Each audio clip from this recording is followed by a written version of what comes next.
I know it's not an issue for some people, but the music in Ross makes me want to Reservoir Dogs my ears.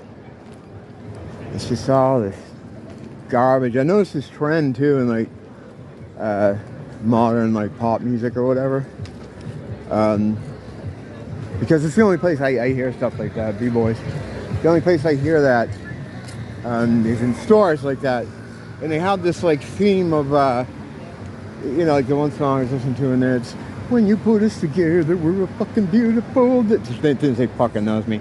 Beautiful disaster.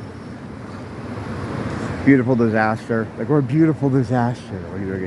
Another one that was the other day was almost the same lines, like, broken and I'm beautiful. I'm broken and I'm beautiful. And yeah, it's much better than it actually sounds. It's all this, the messaging there is that to accept you being some kind of fuck up or some kind of or whatever degraded life or however the world's damaged you.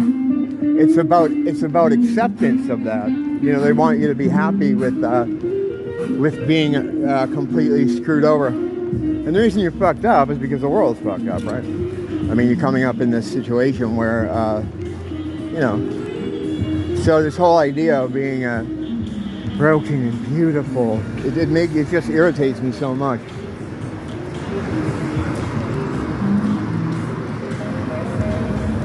They not only want you to settle for that, they want you to embrace it, and they even romanticize it. You know, everyone's fucked up. Everyone's fucked up. It's not because of the world. You're just fucked up. You have a chemical imbalance. Here, let's put you on some drugs. You know, that'll help everything. You know, all those regular problems that just people have in life. Oh no, that's all chemical imbalance.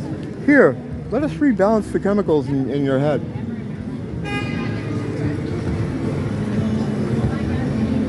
And yeah, it's just music in a store, but I mean, it just goes to show that, well, it goes to show to me anyway, that everything, every fucking thing around you is weaponized against you at all times. And I know that sounds like completely schizo and shit, but they have to do that because it's a job.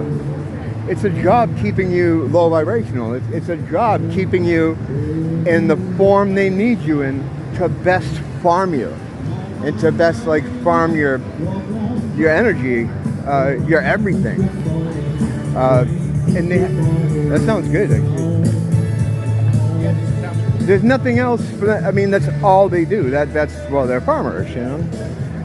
Everything is about maintaining a low vibrational situation for as much of the population as they can to make them easier to control, to then farm them better. It's all about better farming.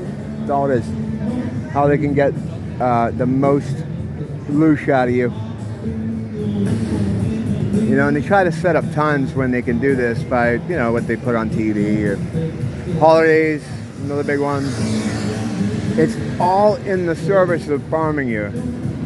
And again, people would be like, well, music is, no, it's everything. It's everything. You have nothing better. They have nothing to do except that. That's their whole gig. And it runs 24/7, 7 days a week, however many days are in a year, whatever number we're on. But that's what it is. Everything, the air, everything is weaponized against the air, the water, the food. It's all in service of degrading you physically and spiritually.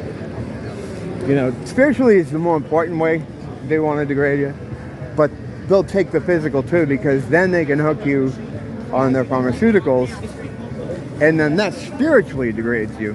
So what they do is, you know, if they can't get you straight to the pharmaceuticals, they make sure you're sick so that you have to go to the pharmaceuticals, and then at that point, you know, they give you the alchemy to spiritually degrade you. It's all it is.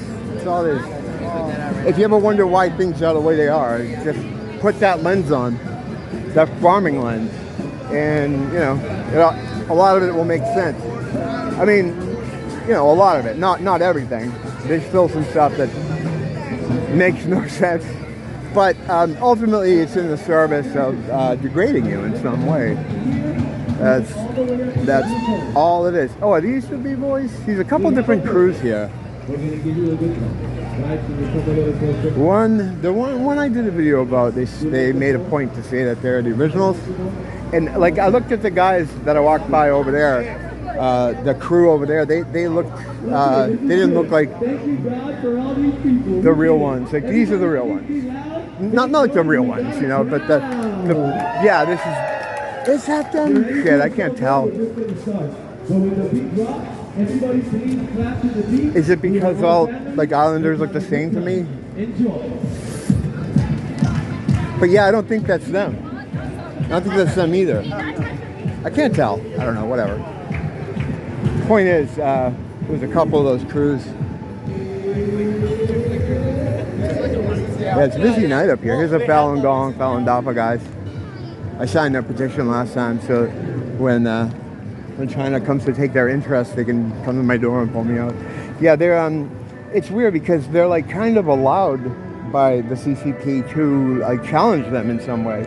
I don't know why, because I think what it could be, it's a controlled opposition situation where they see who supports the Falun Gong, Falun Dafa, and then they put them on some kind of list or know that they're against their own, you know, and the U.S. does this here with conservative people, you know, even presidents or whatever, to see who's not down with the plan, so then they can get those people to stick their neck. Oh, this is the racist family. I shouldn't say the whole family's racist. The guy is, but yeah, it's funny. Like they play this music. Sorry, man. Have a good night, bro.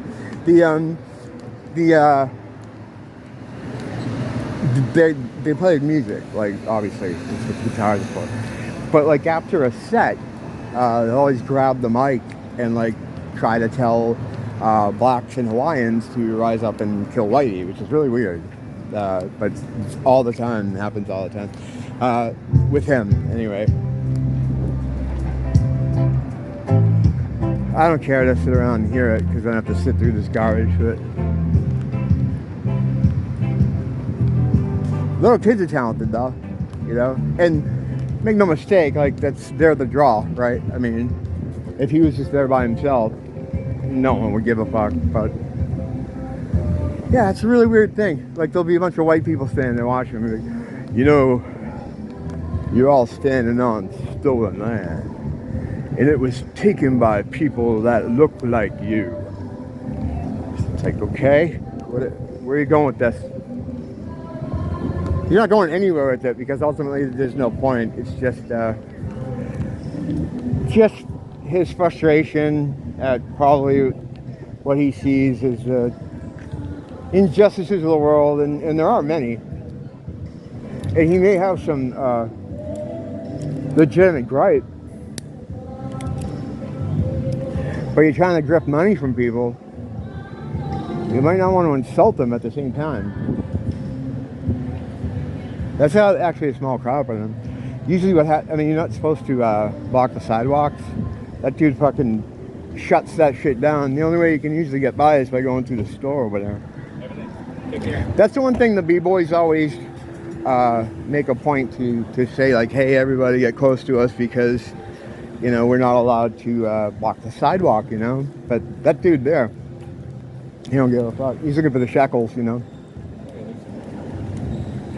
And like, it's just fucking insidious. It's like you got all these people there, and all these people on vacation, mostly white, man, mostly white people. And he goes into his whole thing, sometimes several times, but usually toward the end of things, when he's got your money and shit. And he'll talk about basically how Islanders and blacks should join forces to do something to white, like take the island back. Like, how do you fucking do that? I mean, that's so retarded here that I can't imagine he really thinks that. Because what are you gonna do if you kill Whitey, you kick Whitey off the island? How's anything gonna work? Is Matson still gonna bring you supplies? Probably not. I mean, unless you work out a good deal with them and you have a way to generate income. The whole thing's stupid. Like, to try to make logic of that guy, it's fucking retarded. But it's just funny, you know. He's got these little things taped to the ground, like how to cash app them, and everything's about, you know, paying them.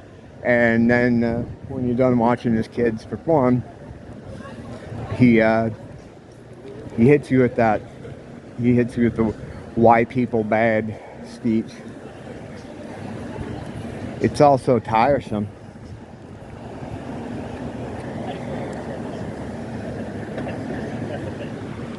It's a pretty laid back night here. It's Thursday night. Usually it's a little more jumping than that, but heading toward the weekend.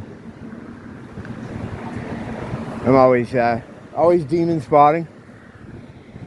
Always looking for an opportunity. Makes me feel useful, you know, when I could do something like that. It's good to feel that way. Don't blame the teacher, blame the school.